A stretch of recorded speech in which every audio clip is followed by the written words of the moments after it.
Hello everyone, welcome to electric English. I am Piyush Shindal, GNDU clerk. भावें तुहाडा SSC CGL mains है या कोई भी एग्जाम है तो यह क्वेश्चन काफ़ी इंपॉर्टेंट है, कंसैप्ट काफ़ी इंपॉर्टेंट है तुहाडे लई। तुसीं अगर टैलीग्राम ते जुड़े हुए हो तो तुसीं देखिया होएगा कि ये वाला क्वेश्चन पाया सीगा। अगर जिहड़े स्टूडेंट्स ने नहीं देखा तो तुसीं अटैम्प्ट करना चाहुंदे हो, तुसीं अटैम्प्ट कर सकते हो, क्योंकि इस दे बेसिस ते ही पिछे 2023 दे विच भी क्वेश्चन आया, 2022 दे विच भी क्वेश्चन आया, 2021 दे विच भी बहुत क्वेश्चन आए सी। तो मैं सारे कंसैप्ट मिक्स करके क्वेश्चन बनाया, सारे कंसैप्ट थोड़े रिवाइज हो जाएंगे। तुसीं अगर ट्राई नहीं किया तो ट्राई कर सकते हो 2 मिनट का पॉज लैके। दिस इज़ द क्वेश्चन, मैं पिक्चर वड्डी कर देना। क्वेश्चन की है कि 4 सेंटेंस दिते हुए हैं, इन्होंने विचों आपां देखना है भी किहड़ा सेंटेंस सही है चारां दे विचों। ठीक है, पहला सेंटेंस है जी, she is 2 times stronger than her husband. Second sentence है, she is 2 times stronger than her husband. तो ये वाला एक तो दैन ते दैन दे विच, ये पंजाब वाले का फेवरेट क्वेश्चन है। ये PCS दे विच भी ये क्वेश्चन आ चुके हैं जी, ईवन कि C सैट होंदा तुहाडा, ठीक है, उहदे विच भी इस बेसिस पे क्वेश्चन पूछा जा चुका है। फिर तीसरा कह रहा है, she is 2 times as strong as her husband. फिर दिता है, she is 2 times more strong as her husband. तो स्ट्रोंगर तो मोर स्ट्रोंग च की फर्क होंदा, तुहानूं काफ़ी बार समझाया भी हुआ है, तुहानूं पता होना चाहिए। सब तो पहला आप डिफरेंस देखते हैं कि ये वाले दैन ते ये वाले दैन दे विच की डिफरेंस होंदा विद एग्जांपल्स। तो देखो, एक होंदा THAN, ठीक है जी, एक होंदा THEN। तो ये बेसिस पे काफ़ी क्वेश्चन है, ध्यान नाल समझना। जिहड़ा THAN वैसे तो होर भी बहुत सारे मतलब हो सकते हैं, जिहड़े एग्जाम से जनरली आउंदे ने, मैं तुहानूं सिर्फ वो दसूंगा। ठीक है जी, जिहड़ा ये वाला दैन हुंदा जी, ये हुंदा कंजंक्शन। की हुंदा जी? कंजंक्शन। कंजंक्शन का काम की हुंदा? जोड़ना। की काम हुंदा? जोड़ना। तो एक कंजंक्शन ऑफ कंपैरिजन हुंदा, कंजंक्शन ऑफ कंपैरिजन।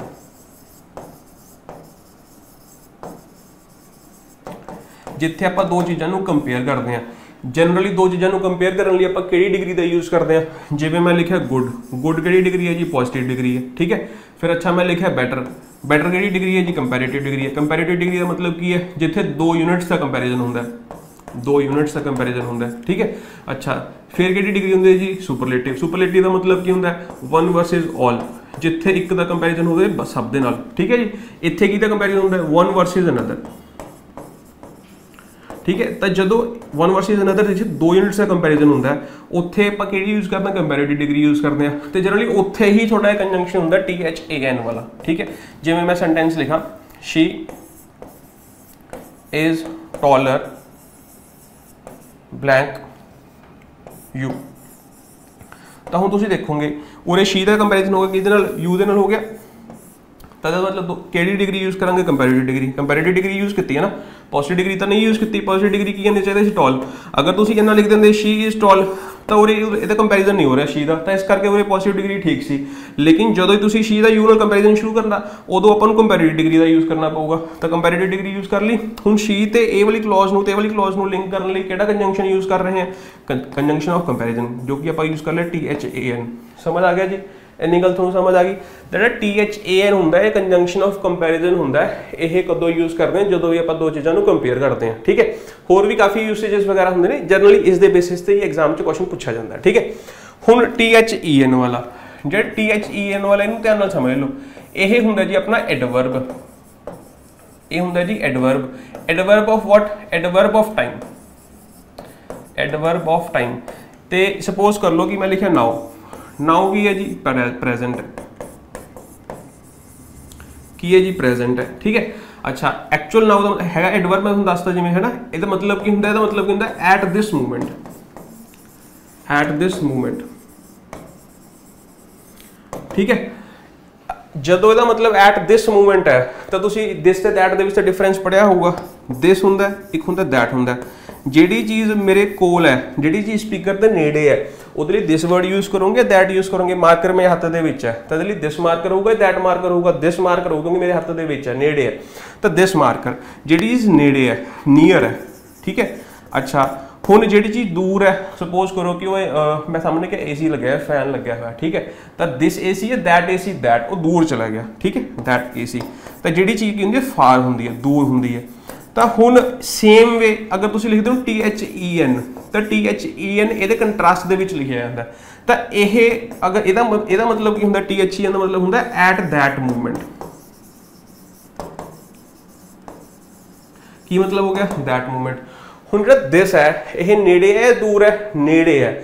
ਤਾਂ ਅਗਰ ਇਹ ਨੇੜੇ ਹੈ ਤਾਂ ਇਸ ਕਰਕੇ ਨੇੜੇ ਆਪਣੇ ਪ੍ਰੈਜ਼ੈਂਟ ਹੈ। ਇਹ ਮੈਂ 3 ਲਾਈਨਾਂ ਬਣਾ ਲਈ, 3 ਪੁਆਇੰਟਸ ਖਿੱਚ ਲਏ, ਠੀਕ ਹੈ। ਇਹ ਪੁਆਇੰਟ ਪ੍ਰੈਜ਼ੈਂਟ ਹੈ, ਇਹ ਪੁਆਇੰਟ ਕੀ ਹੈ ਪਾਸਟ ਹੈ। ਇਹ ਇੱਕ ਇਹੋ ਜਿਹਾ ਪੁਆਇੰਟ ਹੈ ਜਿਹਨੂੰ ਆਪਾਂ ਪਾਰ ਕਰਕੇ ਨਿਕਲੇ ਅੱਗੇ ਨਿਕਲੇ, ਦੈਟ ਇਜ਼ ਪਾਸਟ। ਇਹ ਇਹੋ ਜਿਹਾ ਪੁਆਇੰਟ ਹੈ ਜਿਹਨੂੰ ਆਪਾਂ ਹੁਣ ਐਕਸਪੀਰੀਅੰਸ ਕਰ ਰਹੇ ਹਾਂ ਚੀਜ਼ਾਂ ਨੂੰ, ਦੈਟ ਇਜ਼ ਪ੍ਰੈਜ਼ੈਂਟ। ਇੱਕ ਇਹੋ ਜਿਹਾ ਪੁਆਇੰਟ ਹੈ ਜਿੱਥੇ ਆਪਾਂ ਭਵਿੱਖਬਾਣੀ ਕਰਦੇ ਹਾਂ, ਹੋ ਵੀ ਸਕਦਾ ਨਹੀਂ ਵੀ ਹੋ ਸਕਦਾ ਪ੍ਰੈਡਿਕਸ਼ਨ, ਉਹਨੂੰ ਕਹਿੰਦੇ ਫਿਊਚਰ। ਹੁਣ ਸਭ ਤੋਂ ਨੇੜੇ ਪੁਆਇੰਟ ਕਿਹੜਾ ਆਪਣੇ ਪ੍ਰੈਜ਼ੈਂਟ।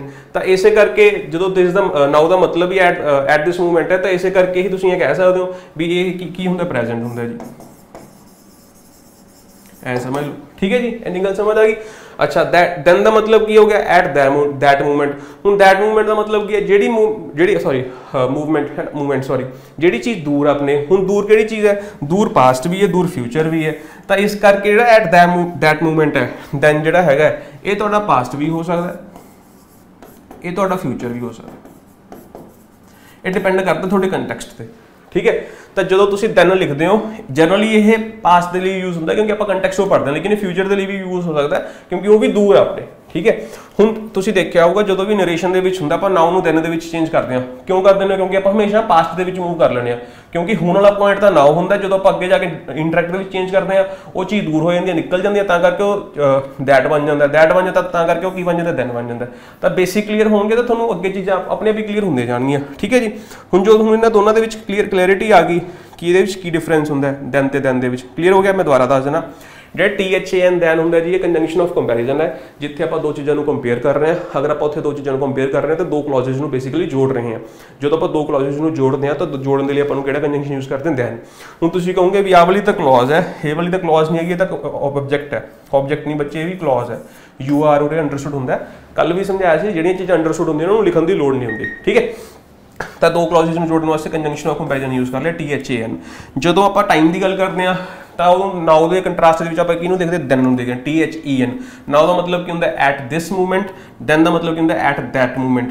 दिस मूवमेंट का मतलब की हो गया, ये प्रेजेंट हो गया अपना। दैट मूवमेंट का मतलब की है, ये तो पास्ट भी हो सकता है, ये तो फ्यूचर भी हो सकता है, डिपेंड्स अपॉन द कंटैक्सट। अगर थोड़ी ये चीज़ां क्लीयर हो गई तो इस करके पूरे फटाफट आ जाओ। मैं लिखा दे ब्लैंक प्लेइंग नाउ, हूँ लिखा प्लेइंग, ठीक है। अच्छा एक्टिविटी कंटिन्यूस टेंस दी होगी। हूँ अगर तो तुसीं उरे आर लिख दोगे तो प्रेजेंट कंटिन्यूस हो जाऊगा, अगर तुसीं वर लिख दोगे तो पास्ट कंटिन्यूस हो जाऊगा। इन्नी गल तो तुहानूं समझ आ गई। हूँ नाउ लिखा होया, नाउ का मतलब एक्टिविटी हुण चल रही है या पास्ट दे विच, या फिर कहने का मतलब नेड़े है या दूर है, नेड़े है। अगर एक्टिविटी नेड़े तो नेड़े के लिए यूज कर लांगे आर, तो इस करके उरे सही आंसर की हो जाऊगा जी अपना आर। हूँ एक सेंटेंस होर है, अगर मैं लिखा हूँ अपने लिखा नाउ, नाउ के लिए आप यूज कर लिया आर। हूँ सेम वे उत्थे उन्होंने की लिखता दैन लिखता। दैन का मतलब की है कि जी एक्टिविटी है ये दूर चली गई, अगर ये दूर चली गई तो प्रेजेंट तो हो नहीं सकता, फिर इस टाइम तो की यूज हो जाऊगा वर। क्लीयर हो गया जी। अगर ये चीज़ां क्लीयर हो गई तो यह सब तो पहले एक एक्सरसाइज है, तो कि नाउ आऊगा कि दैन आऊगा, सब तो पहले तुसीं ये कमेंट्स करोगे, ठीक है। हुण जो ये कंसैप्ट क्लीयर हो गया, दूसरा कंसैप्ट दैन वाला कंसैप्ट क्लीयर हो गया जी, चलो ठीक है। हुण दूसरा कंसैप्ट की है भाई, ये भी देख लेने, ठीक है। हुण दूसरा कंसैप्ट किहड़ा है कि स्ट्रोंगर ते एज स्ट्रोंग एज दे विच की डिफरेंस हुंदा है। ध्यान नाल समझियो, यही मेन चीज़ समझाने वास्ते मैं क्लास ली है। दैन ते दैन दा पहला भी बहुत बार कराया है। सपोज करो कि मेरे को ना 2 नंबर ने, ठीक है। एक नंबर हैगा A, ध्यान नाल समझियो, मैथ कराऊंगा, इंग्लिश नहीं पढ़ा रहा अज, ठीक है जी। एक नंबर हैगा A, एक नंबर हैगा मेरे को B। ध्यान नाल समझना, A की वैल्यू मैं क्या 10 है, B की वैल्यू मैं क्या 5 है, ठीक है। तो जो A है वो बड़ा हो गया, दुगना हो गया किस तो, B तो। हुण इनू मैथमेटिकल एक्सप्रैशन लिखना है, की लिखना है, मैथमेटिकल एक्सप्रैशन लिखना है। किहड़ा सही होगा, मैं तुहानूं ऑप्शनस दिंदा जी। पहला ऑप्शन हैगा A to B, दूसरा ऑप्शन हैगा 2A is equal to B, तीसरा ऑप्शन हैगा A is greater than 2B, या फिर D हैगा सॉरी 2A, ठीक है। ये तो मैथ्स है भाई, ये तो अंग्रेजी नहीं है। मैं थोड़ा हाँ देती भी आह चीज़ है, ठीक है, देता। उस तो बाद मैं दसना भी ये दसो भी कि एक्सप्रैशन है, DI वाला क्वेश्चन है, समझ लो। हुण तुहानूं अगर इन्नी गल समझ आ गई तो तुहानूं इन्नी गल तुहानूं मैथ्स दे विच समझानी चाहिए है कि बई जिहड़ी इहदी स्टेटमेंट सही है वो किहड़ी स्टेटमेंट सही है जी, ए वाली स्टेटमेंट सही है। जिहड़ा A है वो 2B दे इक्वल है। अगर इहदी वैल्यू 10 है तो अगर B की वैल्यू मैं 5 मान रहा तो इक्वल टू हो जूगी। इन्नी गल समझ आ गई। अगर तुहानू आ चीज़ लग रही है, अगर मैं कह रहा भी ए दी वैल्यू 10 है, ए दी वैल्यू की है 5 है, ठीक है, तो यह मतलब तुम ये इक्वल टू नहीं, सॉरी जो 10 है ये भी 10 है, तो ये वड्डा नहीं इक्वल टू है, तो इस करके ग्रेटर दैन नहीं हो सकता, इक्वल टू होगा। ये चीज़ तुम ध्यान रखना सी मैंने। तो जो भी तुम इस तरीके की गल करते हो, कोई चीज़ हैगी है वो 2 गुना या 3 गुना है, तो उन्होंने जो साइन रखा जाऊगा बेटा वो हमेशा जो होगा इक्वल टू होगा। इन्नी गल तुहानू समझ आ गई। ग्रेटर दैन या लैस दैन नहीं होगा, ठीक है। जो तुहानू इन्नी गल समझ आ गई तो उरे आ जाओ। मैं क्या ए इज टॉलर, सॉरी ग्रेटर, चलो वैसे कहता मैं कह रहा मोहन, या फिर मैं कहता एक्स कह लो, ठीक है, X is taller than Y. हुण इहदी इक्वेशन बनानी है। इक्वेशन की बनूगी, यह इक्वेशन बनू, सॉरी ठीक है, यह इक्वेशन बनूगी पहला, दूसरा यह इक्वेशन बनूगी, तीसरा, चलो वो तो है ही नहीं, ठीक है। चलो हुण दोनों के विचों किहड़ा सही है जी, ए सही है कि बी सही है। आपां नूं पता है कि जो आप डॉलर लिखता तो यह मतलब यह वड्डा होगा, अगर ये वड्डा होगा तो ये हो गया जी, ठीक है। अच्छा अगर आप ए वाली इक्वेशन को रिप्रजेंट करना है इक्वल टू वाली, तो इक्वल टू वाली रिप्रजेंट करने लिए आपां की लिखना पऊगा, X is as tall as, तो एज टॉल एज वाई का मतलब की है कि तुम ये गल कर रहे हो। इन्नी गल तुहानू समझ आ गई। तो हम जो तुहानू इन्नी गल समझ आ गई कि भाई जो इक्वल टू पाना है उदों आप एज टॉल एज यूज़ कर सकते हैं, टॉलर का यूज़ नहीं कर सकते।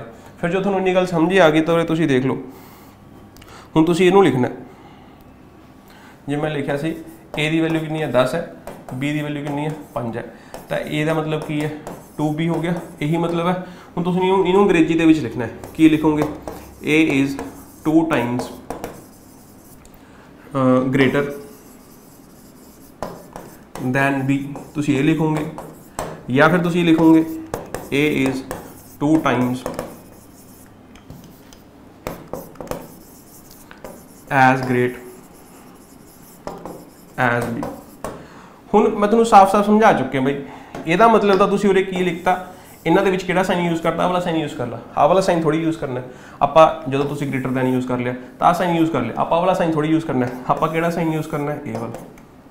इन्नी गल समझ आ गई। तो इस करके किहड़ा सही हो जाऊगा जी बी।